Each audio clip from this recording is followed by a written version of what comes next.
welcome to our May edition of Sports Highlights. Glad you're with us. My name is Greg Bicoveris. Our program airs on TV on Mondays at 7 a.m., 2 p.m., and 7 p.m., weekends at 9 a.m. on Cox Cable 47, 517, NNPSTV.com, and all over social media, including YouTube. This is our May show, and it is a pure pleasure to talk to the state championship team from Woodside High School in boys basketball. Guys, welcome to the show. Thanks for having me. Very nice. Let's start off with Stefan Welsh. We also have Trevor Smith and SayQuon Welsh as well. Trevor and, of course, SayQuon are both seniors. Stefan went to Woodside High School and is now the head coach, and a dream come true. You coach at your high school. You were just like these kids way back in the day, and now you lead the young men. How was that opportunity and experience? I think it was kind of surreal, when you set out to set goals and try to achieve them. You never really know how long it's going to take, but, you have faith that through hard work you'll eventually get there. And I think when I first got the job, these guys were in sixth grade. They actually played on my first junior future league team. And so, over the last 6 years, they've grind, they've worked. It's been endless hours, preseason work outside, pushing sleds, and, they've probably run hundreds of miles. It probably feel like to them, and, endless weight room sessions, endless individual skill instruction sessions, and even, to their testament, they trusted the process. It didn't work year one, then we get COVID, year two, and then, year three, we blow a 20-point lead in the third quarter to Maury, a game that we have full control over, for a chance to, play in the state. And then in Trevor's case, he had some of everybody trying to pull him from us, every private, school that you could think of. And, he wanted to stay at home and try to win the state championship. I think that, once we kept our core intact, we went, through this offseason with a sense of purpose. I knew last April that we were going to win a state championship. It was no doubt in my mind. As long as we stayed healthy, these guys had been through it. They had had a chance to taste success, and they had a chance to taste failure. There was no doubt in my mind that, this March we would be crowned state champions. And you've known the grind since you've been a kid. I've known you since you've been a kid, working hard. You played for Coach Richardson, who was always full court pressure, that type stuff. He also was an assistant coach at Virginia Tech and Old Dominion. You played at the highest level at SEC. There was no jokes around. You were all business. There are times that you went home at night and watched film yourself. You never stopped working. Right. No, and that's kind of what I try to pass down to these guys.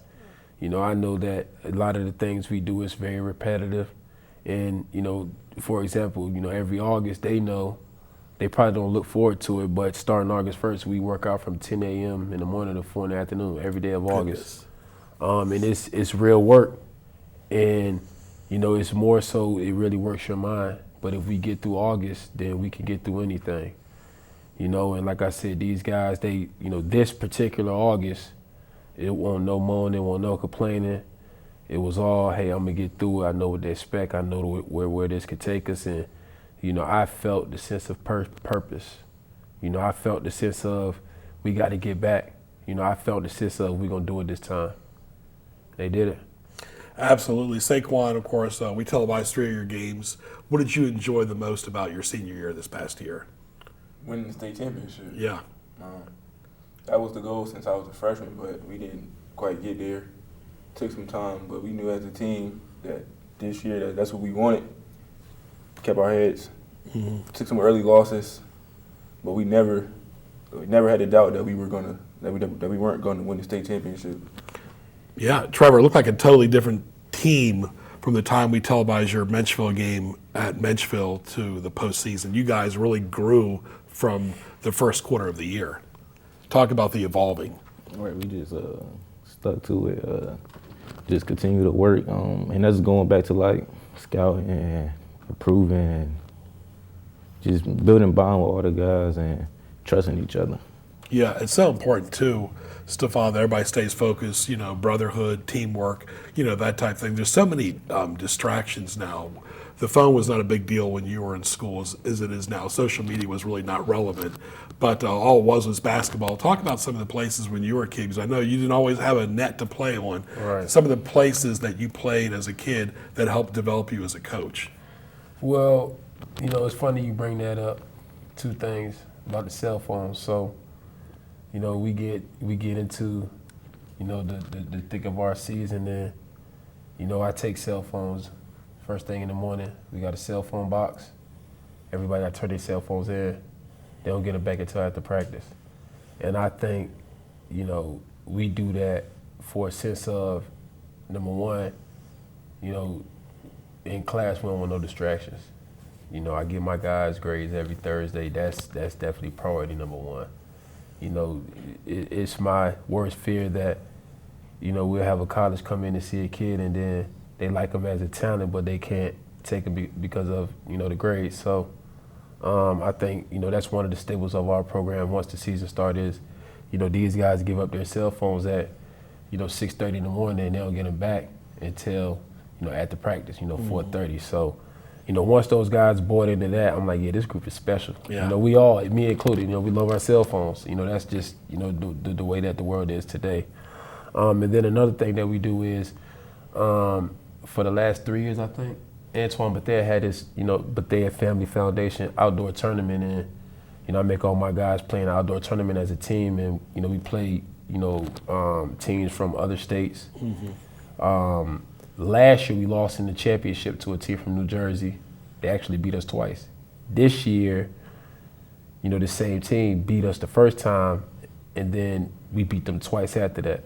And again, that's just a testament to these guys, and that's where I saw growth. Very, very talented team from, Newark, New Jersey, play really, really hard, which they're used to playing outside of there more so than we are. But even then, I saw the grit and fight in my guys, and I'm like, they got the grit and fight to overcome. There was no doubt in my mind that any type of adversity that we would see, throughout the upcoming season, that we'll be able to overcome it. And it is adversity too, because when you're playing basketball, it's not like football. They can hide behind the helmets. They're far away from the field. You played football as well. Basketball, the crowd is right there front and center. And you guys didn't sit around at home waiting for Santa Claus. You guys played Gonzaga. How was that experience? That was a great experience. I think that was the best game we ever played. We went into that game locked in. Like we wanted to beat them. I don't even think we played like that in the state championship game, to be honest. That was a fun experience. Yeah, talk about the arena that you played in, and what did you enjoy about it the most against Gonzaga? It was a great game. We fought him, but we was hungry. We knew we had something to prove, and a lot of people slept on us after them early losses, and it was a great experience. Yeah, and the good thing about basketball is you have time to grow as a team from the fall till March, and by the time March was coming around, y'all were clicking. It's almost like when we did your game at Denby in the postseason, that was against Princess Anne, correct? It's almost like they started off a little bit with y'all, and you could say, come into our web, and you got it. Once you get them in that spider web, no pun intended, because I know you're going to Richmond, you got them right exactly where you, it was the confidence. You could see the confidence, Stefan. Absolutely. You know what? I think that right before we played Gonzaga, we had lost at home to Kickertan, I believe on that Friday. And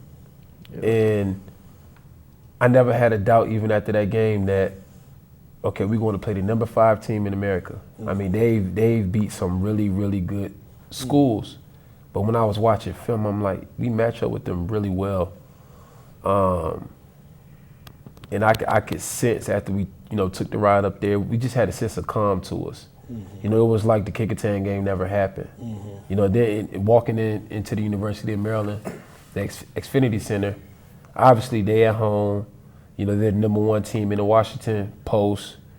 I think they had just come off being like Roswell Catholic, and another powerhouse from New Jersey. Really good wins. Even still, we had a sense of calm to us.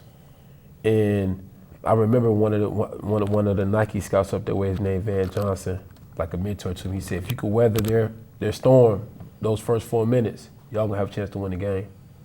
And I told him if they can weather our storm in the first 4 minutes, then they can win the game. You know what I mean? Yeah, So a little reverse psychology. yeah, so, and that's the way we carried it. Obviously, with those guys being the number 5 team in the country, they had a sense of pizzazz to them.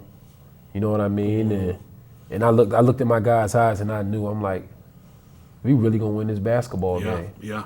So they came out, and we both came out punching each other. But as the game, went on, I thought our defense was solid throughout, and we were getting them into a lot of late shot clock situations. And I knew, obviously when you're playing with a shot clock, you manage the game differently.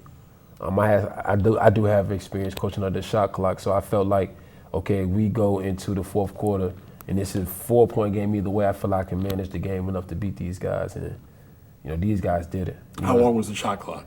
30 seconds. Yeah. A lot of their points were coming, under 6 seconds within the shot clock. So we were playing sound defense for, 24 to 26 seconds every time down the floor. And then the shots that they were taking, they were all contested shots. I think that's when I knew it really hit me like, all right, the kick attempt loss really don't matter. Like, like this is the basketball team that we want to be. Right. And I knew from that point on, all we had to do was maintain and stay healthy, and then just put ourselves in a position when it came playoff time, just going to playoff time healthy. And I knew we would be a tough out. Yeah, you guys, you talk about Christian Greenlaw, and you guys helped Jacoby Reed a lot too, because he was a good outside shooter, but he needed confidence. He got a lot of the confidence from you. But talk about Silas Barksdale and how he helped your team as the year went on. Silas was a key piece to our team, especially the beginning of the season. Christian was just coming back from football, so he was still trying to find his groove. But that's what we had Silas for. He was always on the boards, always helping us when we got beat on defense. In the post, he might be one of the best passers on the team out of the post. Right. Silas was he was the glue to our team. Right. And Trevor, you guys were a total team, not just the players that started, but the bench players too. Talk about that brotherhood. Right. So you got we got Travis, SayQuon, Michael. So we pretty deep. We just trust one another, but we really got 10 starters, I believe. So we just deeper than other guys. So when we go into games, say I'm not having a good game, somebody else can pick it up. We just got each other back. Yeah. Yeah. Well, we talked to Stefan when he won the state championship back in the day when he played there, and now, of course, he's the head coach. These are the state champions right here, part of the team. Of course, with us, Stefan Welsh, Trevor Smith, and, of course, SayQuon Welsh. Of course, we have Dickie Van Dyke coming up in the next segment. How many celebrations have you had since you cut down the nets in Richmond? Too many to even remember. I think the city, first of all, I would like to thank, the mayor, the vice mayor, city council, for the things that they've done to help bring, recognition, not just to us winning, the state championship, but, being a positive influence on the city and the school system, for some of the things that, have gone wrong. We were able to be a positive influence and to get the city something to rally around, to show that, Newport News is a city of champions. And I like that for our guys. We definitely for our school system. Nobody's in denial about some of the things that have gone wrong, but at the same time, I think we were able to show people that that's not truly what Newport News Public Schools is all about. We have the resources in place, to not just for basketball, but for other programs to achieve, overcome on a state level. And one thing about your teams, you don't just wait and treat one quarter differently. You treat all 4 quarters the same. Even when you have the second or third team in there, you're still grinding. And a lot of the players get that confidence from you. Is that correct? Correct. You see the coach grinding, you're wanting to grind. Right. Is that true? Right. So we just feed off his energy. Yeah. Sometimes I feel like he on the court with us, but when how first half, we play defense like on our side of the bench. Second half is swap, so it's kind of like a downhill a little bit. So we be having to communicate more and talk more and be more sense the urgency. You'll be going to Richmond, Right. and of course you'll be going to Bluefield, correct? Yes, sir. What state? It's in West Virginia. Very good. So not too far away either. And so all the best, my friends. State champions. We'll be celebrating this the entire month of May on TV and on the internet. Thank you for your time, your talent, your treasure. It was a pure pleasure to televise 3 of your games. I know it was not only great to win in the postseason, but to beat the teams in Newport News, beat the teams in Hampton, beat the teams in Maryland. You took care of business, and you're already looking forward to next season already. Absolutely. Obviously we're losing Trevor, we're losing Say and Christian. We have a really, really good group of, rising freshmen. I mean, we got, 7 of our 9-man rotation coming back. Obviously, Christian played well for us down the stretch. Didn't play a lot during the year because he was trying to get himself back in shape. But, I mean, we got a lot. We probably have more depth next year.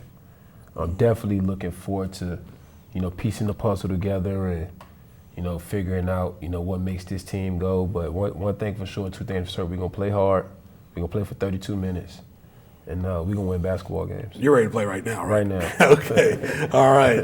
Well, stay tuned for our next guest, Dickie Van Dyke, assistant football coach at Phoebus High School, formerly at Warwick High School. Guys, thank you. All the best this summer. Thanks for having me. Very good. My pleasure. All right. Stay tuned as our May show rolls on.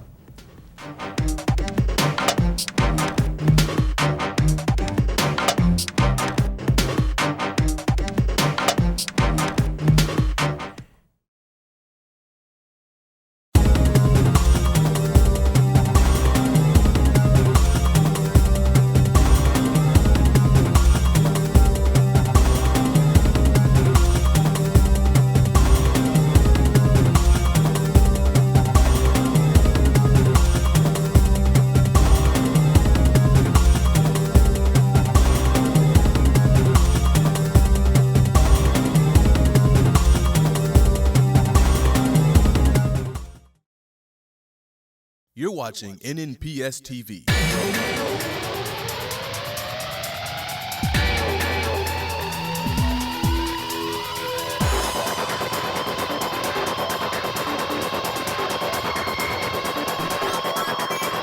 Catch sports highlights on Mondays at 7, 2, and 7, and on Saturdays and Sundays at 9 a.m.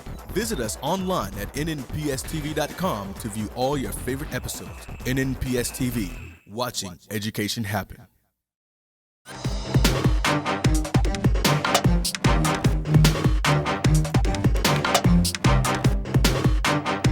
And welcome to our second segment of the May edition of Sports Highlights, our program since February of 1992 in the studio. Glad you're with us. Hope you enjoyed the nice Woodside segment, the state championship basketball team.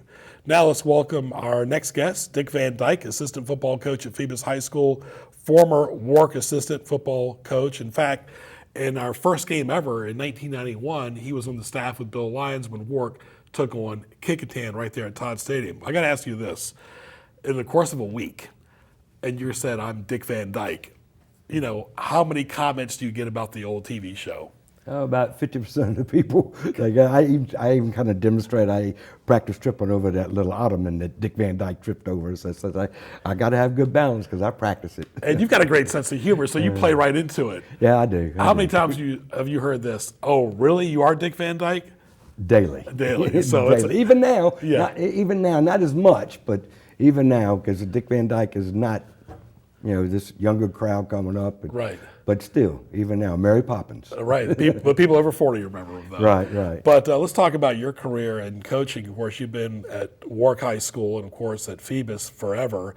And, there's a lot of coaches like you and Coach Narvid, Bob Sislow, that were lifelong assistants that sometimes didn't push the level to become a head coach, where I'm sure you thought about it sometime during that duration. Well, I've been around long enough. I've never had that desire to go up to take that. I'm a good assistant. Right. I do what I'm told to do. I do it 100%. But see, I did baseball too at Warwick and at Phoebus. But to be a varsity head coach, if you do your students right, you need to be in the building. You need to be in the building because the education, making sure they got the grades right, all that stuff just makes you eligible to participate in all the extracurricular sports that there's out there that everybody wants to partake. So I've never wanted to, because I have a good job over in Norfolk. I work for an engineering firm over there, and at the time I came in, the teacher pay wasn't comparable. Because I've even had Mr. Harvey and Coach Taylor at HU try to get me over, and the money they offered me, it's not when I'm making. So really, I'm here for the kids. Right, and the freedom and the independence too. When you're a head coach, it's about your time, talent, and treasure. But if there's a problem, like you said, being in the building, there's a problem with a grade or a discipline problem, right, the coach can go right down the hallway. You can handle it. When you're not in the building, it's difficult. I think that's why I've been coaching as long as I have, because the first 8 hours of the day, I have my day job. And I'm not dealing with all that during the day. I get to the field, I'm gung-ho, I'm ready to go, and maybe that's made my longevity be what it is. You look back at your first couple of years at work, back then John Quillen was coaching at Denby. He beat Hampton in '89 with several key players on that team. And then you were going up against Kaz at Bethel, who had won a couple state championships at that point. He won another one in '92. Mike Smith had won several state championship teams in the 70s and the 80s. So, there was really, and yet Bill Lyons, the year prior to Menchville was Coach Nuttycombe. So and then of course Matt Boone was at Denby in the mid 80s too. Right. There was a who's who among coaches when you were first coaching with Bill Lyons. Talk about that. Well, you still have Tommy. Yeah. Tommy was over at Ferguson when I was there. But you're right, it was Mike Smith and Kaz over at Bethel. They were kind of like, that was the measuring stick right there, that you tried to get to that level in order to compete in the Peninsula District. And back in the day, if you could go 9-1 in the Peninsula District and not even make the playoffs. Every week was a game that could go either way. The Peninsula District was tough back then. Menchville had a good, I think it was '96, Menchville had a good team, and the boy that went to Brown that went to UVA, they beat I was at Phoebus. They beat Phoebus because my daughter graduated then. And she said, sorry, Dad, we had to beat you. So, yeah. Well, you look at Kurt Newsom's team, he had a 9-1 team at Heritage after he was at Kickingham. He didn't make the postseason. Right, that's 99. Yeah. That was 99 because we all three, Hampton, us, Phoebus, and Heritage all finished 9-1. But because the out-of-district opponent had more power points, Heritage didn't make the playoffs. Do you like the watered down now, Dickie, where you see several teams make it? Hampton made it this past fall with a losing record. They still played Warwick tough, but that would have never happened 20 years ago. Right. No, that wouldn't happen 20 years. Well, if you want to go back further, if you weren't undefeated, you didn't play for a state championship. I remember late 60s. It might have been the last Newport News game. Hampton was undefeated. Newport News upset them. They were supposed to play Granby, I think, in the state championship, because only undefeated teams went to the state championship. Now it's down. We've played teams from the western part of the state that's not even 500 maybe. And I haven't seen any injuries, but I think it's a little watered down. They could cut back on it a little bit. You sustained so long at Phoebus. You were at Warwick for 3 years, 89, 90, and 91. Yes, and you dealt with Coach D forever. He had been the head coach there since '85. Talk about the late Bill D, a good story about him. He was always a grinder. It was not easy for him in the '80s, but his team's definitely involved in the '90s. Well, he really preached the education, as do I've been there through 3 coaches now, and they all have had the same thing: homerooms, all that same weight room, off-season weight room. He was a black and blue football coach. He pound and grind. We have Taj Boyd in 2008, 6, 7, and 8, and he still only passed 12, 14, 15 times, 15 on a big game. Yeah. But we had some running backs back in them days. Yeah. So it's really progressed to where if it's a program, We won it 4 in a row. 6, 7, 8. No, it wasn't. 8, 9, 10, and 11. All 4 of those teams had 4 different starting quarterbacks, 4 different starting running backs, and 4 different starting fullbacks, and they all went to play college football. Yeah, we did one of your games against Woodside, where Elon Lewis ran and kept running. But there was always an event when Phoebus played Hampton or Phoebus played Bethel when you first got there. There were always events. And, you guys were the epitome of a good offense, a good defense, and good special teams. And you guys played, one thing about Coach D, a trademark was he played for 48 minutes. Right, he definitely played for 48 minutes. Yeah. Definitely. I can remember we played kick team once. It was late. Second half, end of the first half. I think 9 seconds to go. We're on the 20-yard line. He said, "Let's kick it." Oh no! I don't want to kick it. I don't want to kick it. I don't want to kick it. We kicked the field goal, 3-0. Yeah. The final score was 3-0. The final score was 3-0. And let's don't forget Antoine Womack. Antoine Womack. I saw something on Facebook today about who was the fastest running back in the Peninsula District, and I see all these some Phoebus guys talking about who was the fastest running back, but I could see who's doing it. None of them guys saw Antoine Womack. Yep. Antoine Womack was the fastest I've seen. And he played at Virginia, of course. And he played at UVA, right. For the late Coach Welsh. And for a long time, he had the most yards for a freshman at the University of Virginia for like 15 years after he graduated. Yeah, let's talk about, give advice to a person that wants to become an assistant football coach or even a referee. They're definitely needing referees. They're desperate for referees right now. Talk about somebody that wants to get into coaching. Some advice. Well, I've been around a while, so I've seen a lot of new coaches come and go. And I think the hardest thing that the coaches today is trying to get their feet wet, and just in high school, is they expect respect at the beginning and don't want to earn it. You need to earn it. They got to believe in you as a person before they start listening to your instruction. Then you end up being like, I call it mom and daddy syndrome. Daddy could tell you something, and then coach would tell you the same thing 15 minutes later when he's talking to you. Same thing, but he listened to coach, won't listen to daddy. Yeah. And if the coaches today would learn to earn the players and their athletes' respect first, and into some progression as you get there, everything else falls in line. Dick Van Dyke, thank you so much for sharing some experience with us. Congratulations on all the decades of great wealth and experience you've had at Warwick and at Phoebus both, and keep going with Coach Blunt. Oh, I certainly appreciate it, Ray. Thanks for having me. My pleasure. Dick Van Dyke right there. Not the movie star, but he's like a movie star among assistant football coaches in the Peninsula District, the assistant football coach at Phoebus High School. And thank all of our great guests from Woodside and Dick Van Dyke and our great crew here. We've got Regina Price here and Ray Price and all the great students and graduates as well for producing the May show. For our great guests and Ray Price, I'm Greg Bicaveras. We'll talk to you soon.